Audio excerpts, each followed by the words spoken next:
سلام علیکم، چطورین؟ حالتون چطوره با اینکه مدرسه شروع شده؟ البته هنوز اونقدر سخت نیست، ولی خب باشیم بریم کتابامون رو بدیم فنری کنه و یه کوچولو هم برای خونه خرید کنیم. همونطوری که مشخصه فیلم هایپرمارکت بزرگ که همیشه ازش خرید میکنیم و قیمتاش خیلی خوبه و چیزی که نیاز داشتیم و همونطوری که میبینید من یاری میکنم به مامان تا برداریم و ببریم و بخریم و همین دیگه. چیزایی که نیاز داریم و برداریم برمی‌داریم و برای شما دارم فیلم میگیرم که بهتون نشون بدم من چقدر دختر خوبی همه جا به مامانم کمک میکنم. و اینجا هم که دیگه رفتیم بخش خوراکی و داشتم برای خودم شکلات و نوتلا و عسل برمی داشتم.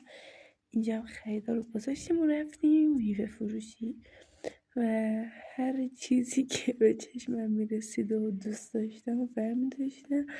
اینجا که بستنی خشک برداشتم و اینجا میبینید همه دست میزنم به خاطر اینه که دارم تست کنم ببینم کدومشون نرم تره و اونجا هم که من مطمئنه دارین میبینین و آره دیگه دارم انتخاب میکنم ببینم کدومشون نرم تره قابل خوردنه، چون رنگش مشخصه خیلی تازه و سفته. اینجا هم که دارم کمپوت آناناس برمیدارم برای خودم، موز مثل همیشه و اینجا هم که دیگه مشخصه دیگه نیاز به گفتن نیست.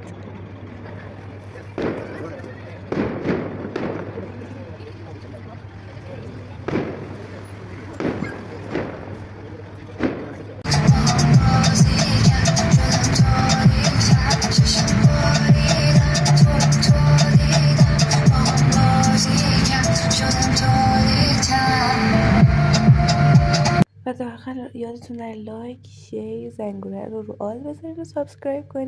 خدافظ.